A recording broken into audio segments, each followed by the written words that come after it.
Hello and welcome. This is the first part of the chapter India's external relations. Now, in this chapter, mainly the basic features of India's foreign policy, the underlying principles, and India's relations with the neighbors like Pakistan, China, the wars that India had to fight, and all these things, and nuclear policy of India. This has been discussed in the chapter. In this first part of the video, I'll concise myself to the discussion of the basic features of India's foreign policy in the early years, that is Nehruvian foreign policy, and the directive principles related to external relations, guiding principles of India's foreign policy. Okay, so let's begin the chapter. First of all, we have to see the international and national context at the time when India became independent. So, India gained independence on 15th August 1947, and India gained independence in a very difficult atmosphere, difficult circumstance. So, that was difficult not only from the point of view of international politics but also internally. There were a lot of there are a lot of conflicts going on in the country. So let us first see the international context. The Second World War had ended. Remember always that 1945, like we divide the world history, if we divide the world history into two broad periods, it will be before the World War II and after the World War II, modern world history. Okay, so the end of World War II was is a major block in the history of the modern world. Fine. So major changes occurred, and the entire system of international politics transformed from that time onwards. ठीक है. Then formation of UN. So आप लोगों ने देख लिया है, first book हम लोगों ने यूनाइटेड नेशंस पढ़ी है कि वर्ल्ड वॉर टू के एंड होने के बाद ही यूनाइटेड नेशंस का फॉर्मेशन होता है, and the purpose of the formation of United Nation was to prevent the occurrence of the third world war. ठीक है. तो ये जो यूनाइटेड नेशंस का फॉर्मेशन था, इसमें जितने भी प्रिंसिपल्स यूएन चार्टर में इंश्राइंड थे, वो एक बहुत ट्रांसफॉर्मेशनल चेंज की बात करते थे वर्ल्ड पॉलिटिक्स में. ठीक है. फिर आप लोगों ने कोल्ड वॉर भी पढ़ लिया है. So emergence of US and USSR as the super powers, और उन दोनों के बीच में कोल्ड वॉर. फाइन. तो ये जो पूरा कॉन्टेक्स्ट है इंटरनेशनल पॉलिटिक्स का, it is changing. That is why I said that एक मेजर ब्लॉक है सेकेंड वर्ल्ड वॉर. ठीक है. तो सेकेंड वर्ल्ड वॉर का जो post second world war world है, वो एक तरह से पूरी तरह से डिफरेंट था from the pre world war two world. Okay. Then end of colonialism, ये यूएन चार्टर में ही मेंशन था, and because imperialism had been considered as a major cause for the Second World War. So UN Charter said that imperialism in all its kind and colonialism should come to an end. तो जब colonialism end होता है, colonialism end होने के साथ ही birth of new and smaller nations. तो जितनी भी colonies थी वो free हुई. जो imperial powers थे उन्होंने freedom दिया colonies को. इससे छोटे छोटे nations, birth of new nations होता है, and this birth of new nations occurred mainly in the region of Africa and Asia. तो एशिया और अफ्रीका में we see a lot of new nations coming up. Okay. Then the internal context मतलब कि हमारी घर के अंदर की जो पॉलिटिक्स थी या कंडीशन थी वो कैसी थी. तो आप लोगों को सबको पता है कि partition of the country, independence came with a partition of the country. So two countries were created, India and Pakistan, and this partition was done on the basis of religion. Okay. Because of that, there a lot of communal violence was going on, so there was a lot of disturbance. ठीक है. Legacy of international disputes, जो हमारी colonial power थी British, तो British के जितने भी disputes थे उनमें कहीं ना कहीं इंडिया इन्वॉल्व था, और वो हमने इनहेरिट किया. ओके. तो अभी हम लोग आगे चैप्टर में पढ़ेंगे that our problem with China, we inherited this problem from the British. Okay, तो ब्रिटेन का जिन जिन भी स्टेट्स के साथ डिस्प्यूट्स था या उनकी जो इंटरनेशनल ट्रीटीज थी, उनकी जो इंटरनेशनल जितने भी समझौते उन्होंने किए इंडिया को लेकर, वो सब इंडिया ने वैसे ही इनहेरिट किया। ठीक है, तो उसी तरह से हमको उसको आगे भी कैरी ऑन करना था, वो चीज़ भी थी। Then task of poverty alleviation, poverty was a main problem in India at that time, and poverty had to be removed. In the last chapter itself, we have seen that development was considered to be a major challenge, and how we are going to develop the country, how we are going to bring the um, people out of the circle of poverty was a main task। ठीक है, तो जो भी foreign policy किसी country की होती है, it is always drawn in a context. The foreign policy of a country can not be in vacuum. आप जो भी अपने रिलेशंस डिसाइड करेंगे कि हमें किस नेशन के साथ कैसे रिलेशंस रखने हैं, it depends upon the conditions that are prevailing internationally and internally. So हमारी इंटरनल कंडीशंस ये डिसाइड करती हैं कि हमको किस तरह की फॉरेन पॉलिसी अपनानी है। ओके, और इंटरनेशनल कॉन्टेक्स्ट जो है अगर हमने वो सही से समझ लिया है, तो वो हमारे फॉरेन पॉलिसी का सक्सेस डिसाइड करते हैं कि हम कितने सक्सेसफुल होंगे in the policy that we are pursuing. So both these things, understanding both these things is very important. Okay, now second thing I want to say about foreign policy is that the foreign policy of a nation is decided by only one factor. Okay, ये सारी चीज़ें आपको ध्यान में रखनी है, लेकिन the only factor that decides the foreign policy, that becomes the basis of the foreign policy of a nation, is it's national interest. तो आपके नेशनल इंटरेस्ट में जो होगा वो आप करेंगे। ओके, तो अगर हमारे नेशन का इंटरेस्ट, राष्ट्रीय हित, अगर आपका राष्ट्र का हित इस चीज़ में है कि आप चाइना के साथ युद्ध कर लीजिए, तो आप युद्ध भी करेंगे, you will fight the war. Okay, अगर आपके नेशन का इंटरेस्ट इसमें है कि आप अपने आर्क राइवल, जो सबसे बड़ा दुश्मन है आपका, उससे ही आप जाकर दोस्ती करें, तो आप वो भी करेंगे। And what is national interest? National interest is above the individual interest or party interest or the interest of the different governments ruling in the country at different point of time. Okay, तो national interest का मतलब ये हुआ कि जो चीज़ हमारे लिए Paramount importance की है एक वक्त पे, वो आपका नेशनल इंटरेस्ट होता है। ठीक है, अगर देश की सुरक्षा ही खतरे में है, तो फिर कोई भी चीज़, आपकी कोई भी पॉलिसी, कोई भी गवर्नमेंट, कोई भी इंडिविजुअल सेफ नहीं है। Okay, so the national interest is the only thing that decides the international or the foreign policy of a nation. Okay, so keeping the international context, keeping the internal context in mind, and what is the objective? The objective is always the national interest of a nation. Okay, now let's see the basic aims of India's foreign policy as it is enshrined in the directive principles of states policy. So Article 51 of the Constitution, now in class 11th you all have seen that the directive principles mentioned from Article 37 to 51. Okay, so Article 51 of the Constitution that laid down the directive related to the maintenance of international peace and security, और इसी को माना जाता है कि ये हमारी India की फॉरेन पॉलिसी का बेसिक एम या पर्पस डिफाइन करता है। Okay, so the directive principles, the 51 Article 51 says that the state shall endeavor to promote international peace and security, maintain just and honorable relations, कि मतलब हम सभी देशों के साथ समानता पूर्वक और सम्मान पूर्वक व्यवहार करेंगे।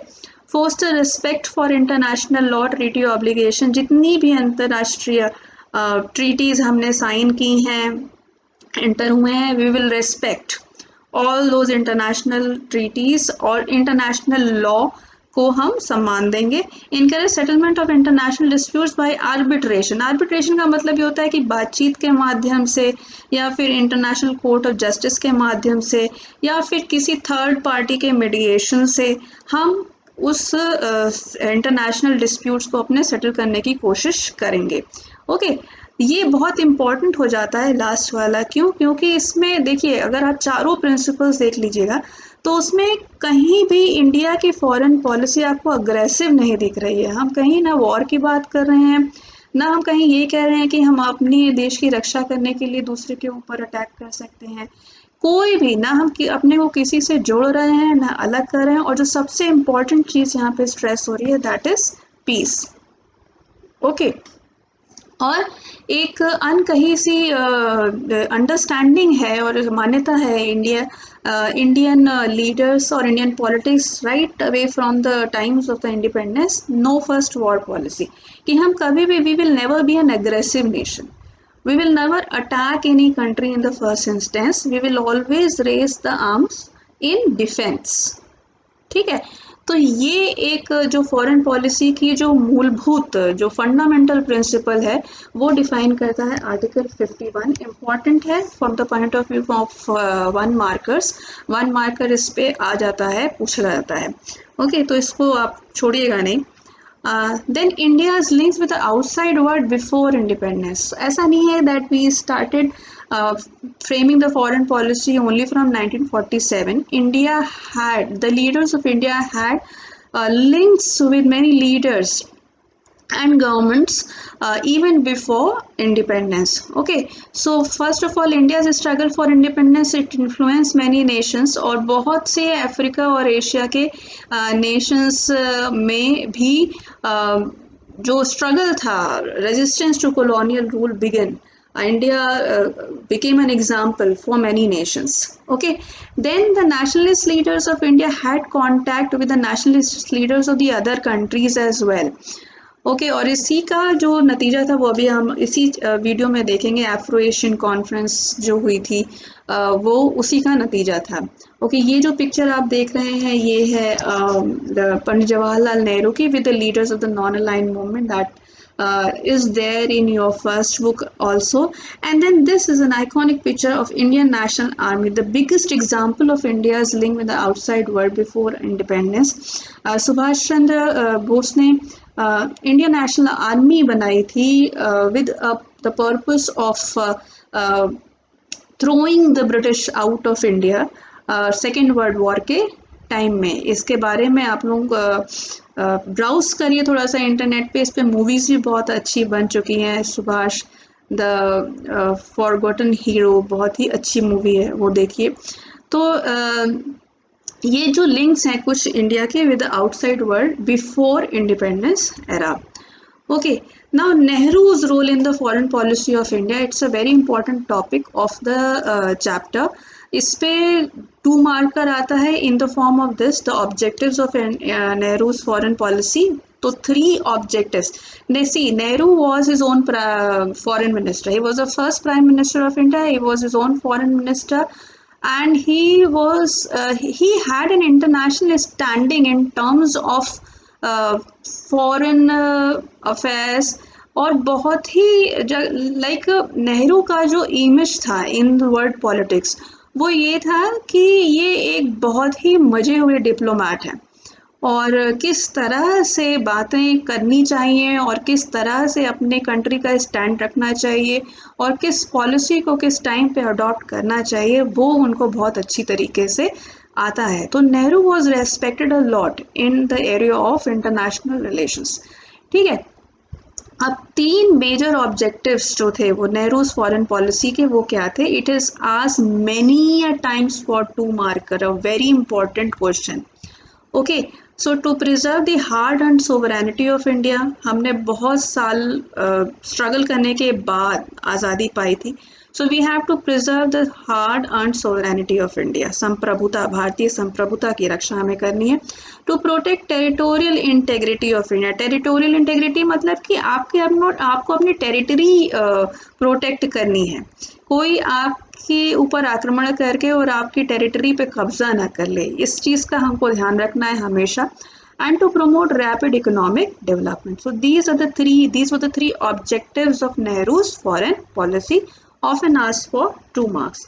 Now this is the main question of this video, ask for 6 marks as well as 4 marks basic features of Nehru's foreign policy, and this is asked in many manners, like आपसे ये पूछ लेंगे कि early years after independence India ने किस तरह की foreign policy अपनाई, या किसी भी तरह से लैंग्वेज चेंज करके इसको पूछा जा सकता है. Okay, so first is distinct from two camps. Now you already know that after 1945, after second world war, the world was divided into two power blocks, that is one of capitalist, the other is socialist, USA and USSR, and there were power alliances also like the North Atlantic Treaty Organization, also called NATO, and Warsaw Pact led by USSR. Okay, तो पूरा ही world almost जो eastern alliance और western alliance में divide हो गया था. ना India supported the cause of world peace. तो इंडिया का ये कहना था कि अगर पूरी दुनिया ऐसे ही दो खेमे में बंट जाएगी तो लड़ाई को कोई रोक नहीं सकता है. लड़ाई को रोकने के लिए बहुत ज़रूरी है कि ये गुटबाजी बंद हो.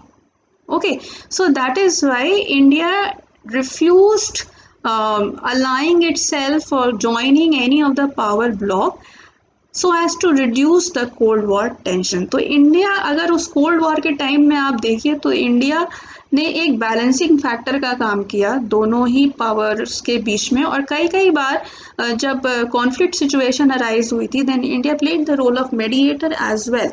Okay, now this stand of India made the US very unhappy. Why? because US wanted India to join itself, और मेनली बिकॉज पाकिस्तान ने यूएस को ज्वाइन कर लिया था. तो यूएस के अंदर एक ये बड़ा था कि उनका यूएस का ये मानना था कि अगर इंडिया हमसे नहीं ज्वाइन कर रहा है तो ऑब्वियसली वो इसलिए नहीं ज्वाइन कर रहा है क्योंकि उनका टिल्ट यूएसएसआर के फेवर में है. ओके, तो एक अनईज था, there was a considerable unease Indo US relation for a very long time.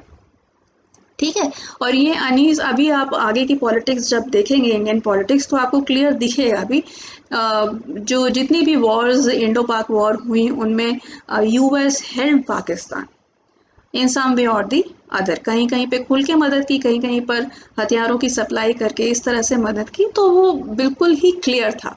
Okay, then the second feature of Nehru's foreign policy was non alignment. Non-alignment you all have done in the first book, so I'm not going to elaborate much on it. सब इसका purpose M किस तरह से क्या हुआ ये आप सब लोग पढ़ चुके हैं. So Nehru's friendship with the founding father of NAM, Nasir of Egypt, Tito of Yugoslavia, Nkrumah of Ghana, Sukarno of Indonesia.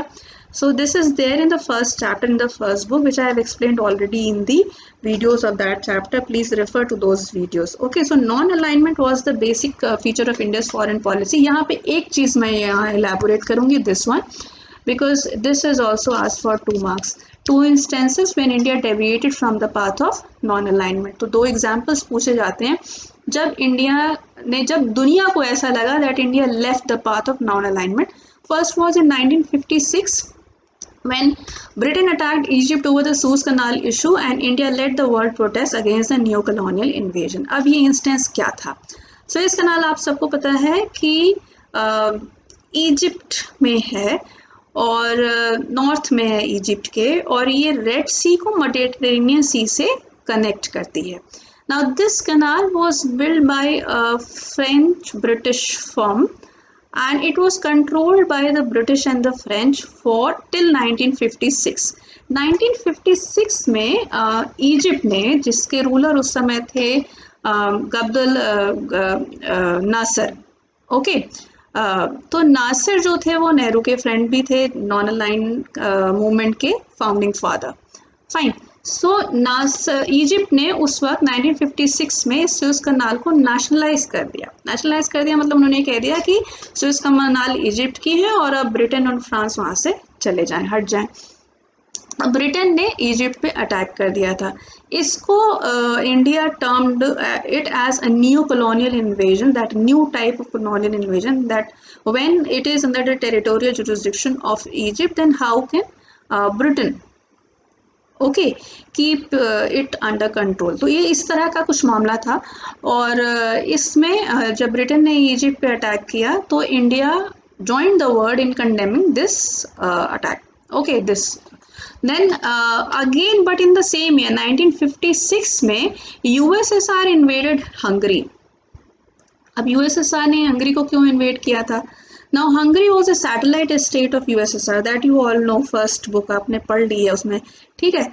तो सैटेलाइट स्टेट था हंगरी यूएसएसआर का। बट यहाँ पे 1956 में हंगरी में एक रेजिस्टेंस मूवमेंट स्टार्ट हो गया, and to crush this registered movement the USSR forces entered into Hungary, और उसको क्रश करना शुरू किया। अब इंडिया ने इसको कंडेम नहीं किया। तो आप देख रहे हैं क्लियर टिल्ट है। ओके, तो उन्होंने ये कहा कि जब ब्रिटेन ने इजिप्ट पे अटैक किया तो ब्रिटेन को तो आपने क्रिटिसाइज किया, लेकिन जब यूएसएसआर ने हंगरी पे अटैक किया, हंगरी में एंटर किया, तो आपने यूएसएसआर को नहीं क्रिटिसाइज किया। ओके, तो ये है पहला इंस्टेंस। और दूसरा इंस्टेंस है, this is mention several times when India signed a 20 years treaty of peace and friendship with USSR in 1971, and इसका कॉन्टेक्स्ट भी मैं आपको दे चुकी हूँ कि that India was expecting a war with Pakistan at that time. So therefore, और ये clear था कि उस वक्त यूएसए पाकिस्तान की साइड से आएगा, तो to just to balance, maintain a balance, India signed a 20 years treaty of peace and friendship with USSR in 1971. Okay, so ये है, but despite these allegations, the non-aligned stand of India is respected a lot, and because of this stance, India's opinion was given a lot of value in international politics always. ठीक है, तो ये इसी वजह से हो पाया था क्योंकि हमने उस कितना प्रेशर का माहौल रहा होगा कोल्ड वॉर का, जब एक नए नेशन ने, एक पुअर नेशन ने जिसके पास कोई रिसोर्स नहीं था, ये डिसाइड किया कि instead of going and joining any power, big power, we will be independent in our foreign policy. तो एक बहुत ही बोल्ड स्टेप था, और इस उस नज़रिए से अगर आप उसको देखिए तो ये एक बहुत क्लेवर स्टेप था from the point of view of the foreign policy of a new nation, that we could expect help coming from both the sides, USSR as well as USA. तो एक इस एंगल से भी इसको देखना ज़रूरी हो जाता है, ठीक है। तीसरा है एफ्रो एशियन यूनिटी का। एफ्रो एशियन यूनिटी के बहुत से एग्जाम्पल्स हमें देखने को मिलते हैं। India and newly independent countries of Africa and Asia, we had good contacts with them. India convened the Asian relation conference in March 1947। जब ये हो रहा था कि इंडिया को आज़ादी मिल जाएगी अगस्त में, तभी इंडिया ने एशियन रिलेशंस कॉन्फ्रेंस बुलाई थी मार्च 1947 में। And then after that in 1949 India supported the freedom struggle of Indonesia against the Dutch colonial rule. तो इंडोनेशिया पे डच रूल करते थे, और सेकेंड वर्ल्ड वॉर के टाइम में जापानीज ने एक्वायर कर लिया था इंडोनेशिया को। बट जब जापान ने सरेंडर किया सेकेंड वर्ल्ड वॉर के बाद, तो डच फिर आ गए। तो अब डच से इंडिपेंडेंस के लिए वहाँ पे सुकार्नो ने गवर्नमेंट भी बना ली थी अपनी उसके बाद। तो उससे इंडिपेंडेंस के लिए इंडिया लेट वो जो दबाव बनता है, इंटरनेशनल प्रेशर बनता है कॉलोनियल पावर पे कि आप विड्रॉ कीजिए वहाँ से, उसमें इंडिया ने बहुत बड़ा रोल प्ले किया था। Then it also oppose the racist regime apartheid in South Africa. You all know about this. Gandhi ji ने ही वहाँ पे इसके खिलाफ पहली बार आवाज़ उठाई थी। और एपार्थीड स्ट्रगल में नेल्सन मंडेला के लिए महात्मा गांधी मेन इंस्पिरेशन थे। तो इसमें इंडिया ने पूरा सहयोग किया था। And then the zenith of this Afro Asian unity was the Bandung conference held in Indonesia in 1955, which paved the way for the non-aligned summit, the first non-aligned summit in 1961 at Belgrade. तो इसमें बैंडुंग conference में बहुत से नए Afro Asian countries के leaders थे, उन्होंने participate किया था। इसमें चाइना ने भी पार्टिसिपेट किया था। And interestingly China wanted to see itself as a leader of the Asian region in the post second world war period. Okay, तो जो पीआरसी है वो उसको खुद को उस तरह से भी देखना चाह रहा था। But I think in comparison to China, India emerged more as a leader of the Afro-Asian nations. Then, okay, so this is till here in this video, and in the next video I will discuss about India's relations with China, a very contemporary topic. You should know the conflict, the issues of conflicts, right from the scratch कि कहाँ से ये conflict निकल के आ रहे हैं सारे जो हमारे और चाइना के बीच में एग्जिस्ट करते हैं और जिनसे हम निजात नहीं पा रहे हैं. ये कब तक चलेंगे ये भी नहीं पता है. ठीक है, तो उस पे हम कंसंट्रेट करेंगे. इस क्वेश्चन को आप प्रिपेयर करिएगा 6 मार्क्स के लिए. सो 4 points I have given you. If you have noticed, distance from the two camps, non-alignment, then Afro-Asian unity. Okay. Uh, so apart from these points, what else can you write? Apart from these points, you can write that India's foreign policy stress on peace. Okay. कि हमारी foreign policy piece oriented है. उसके बाद एक और चीज़ आप लिख सकते हैं, respect for international organisations like United Nations.